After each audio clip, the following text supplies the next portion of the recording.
Greetings, friendos, and welcome back to the Oxlayer for yet another Oxleymations presentation. For today's topic, I thought we would take a look back at the history of these lovely creations right here. Yes, the McDonald's Halloween pails, or buckets, whichever you'd prefer to call them. If you were to ask anyone about the history of these things when they were originally introduced, most would tell you that they came out in 1986. But, in all factuality, these originally came out in 1985 in a few test markets, two of those markets being New York and Boston. At that time, they were testing out different names for two of this famous trio of buckets, those names being McJack and McPunky, who would later go on to be released as McGoblin and McPunkin. McBoo here has always been McBoo, at least according to my research. After 1985, the McDonald's Corporation would bring them out again nationwide in 1986. That year, as previously stated, they came out with the names McBoo, McGoblin, and McPunkin. And those were the names that they would carry on into the next year as well, as McDonald's decided to release them again in 1987.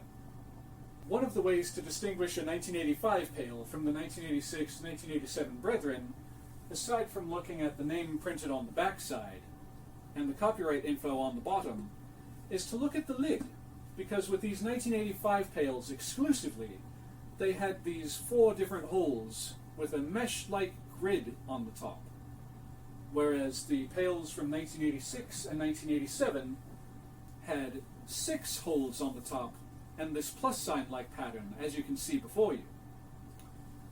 One of the other ways to distinguish these two pails is to look at the faces, because to those with a keen eye, you'll notice on the 1985 pail, the face is printed slightly larger than the face on their 1986-1987 brethren.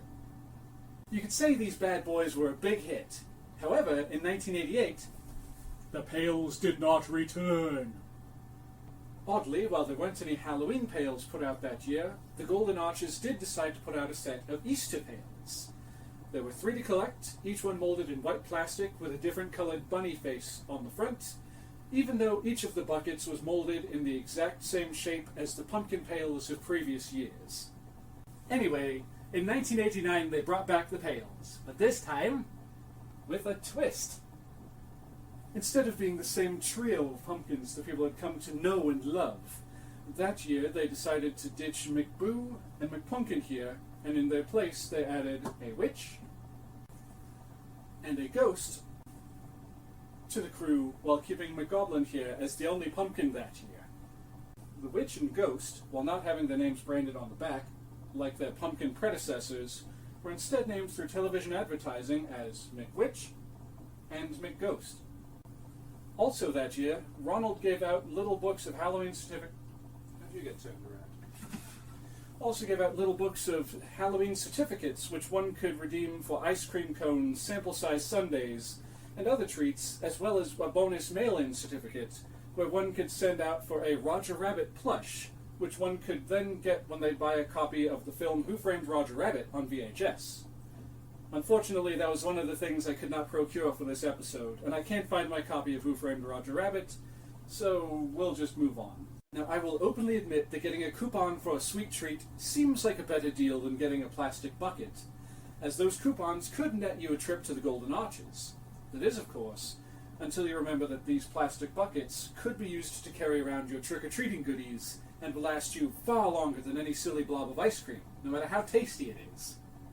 The next year, 1990, this trio came back with a bit of a glow-up in the most literal of terms, as now the McWitch and McGoblin pails were molded in a day-glow plastic, whereas their friend McGhost was molded in a glow-in-the-dark type material. And their designs got a bit of a makeover, as you can plainly see. Except for McGhost. I suppose they did change him up a little bit. They turned his smile the other way around and put some little, like these kind of doots in there. When the Halloween season of 1991 rolled around, McDonald's decided to give the pails a rest again, and instead that year they gave us these vinyl trick-or-treat bags. They also replaced the final pumpkin with this Frankenstein's monster.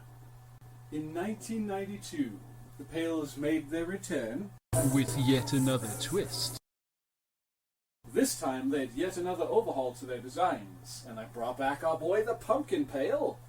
These ones carried on with the day-glow plastic look of the previous generation, but the Ghost wound up losing his glow-in-the-dark functionality. As a happy trade-off, however, now each pail comes with a cookie cutter in the lid.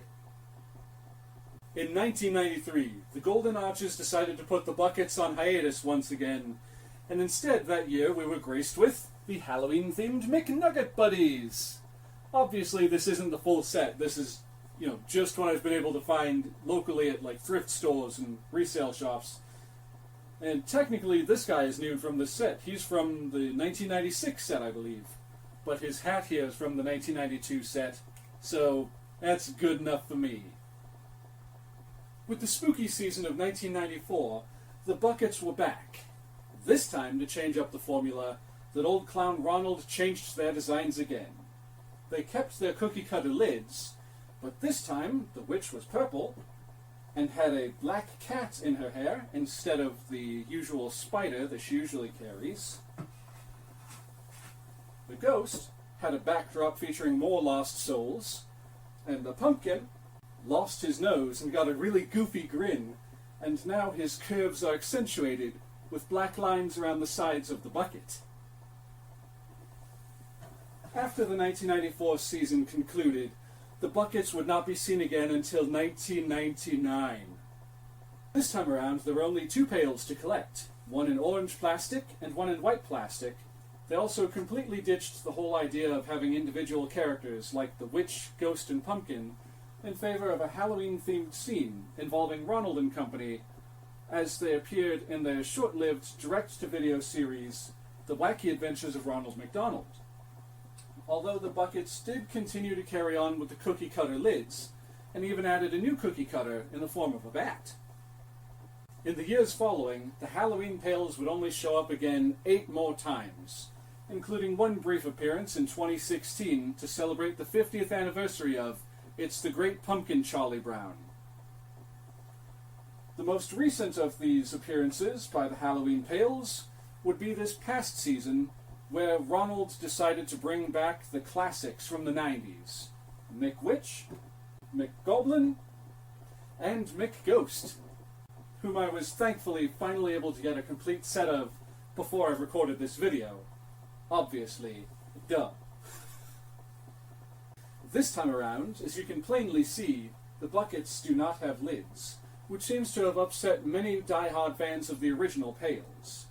However, these ones do come with 3 different faces printed on them, each with a different expression, and they come with a paper doll type activity in the form of this cardboard disc, which has a skeleton on one side and clothing on the other for you to dress him up with.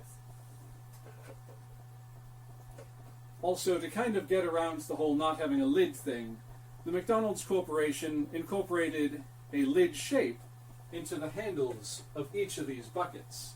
As you can see, that was the witch, here's the pumpkin, and of course, in keeping with tradition, the ghost has the same type of lid shape as the pumpkin. And that brings us to this season, where it's said that the buckets will be coming back yet again.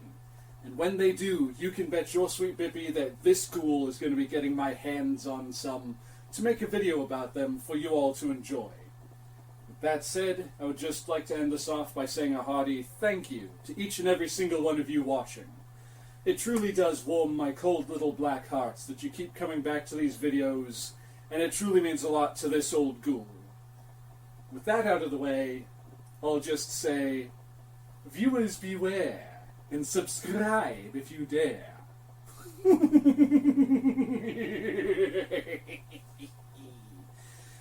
Later.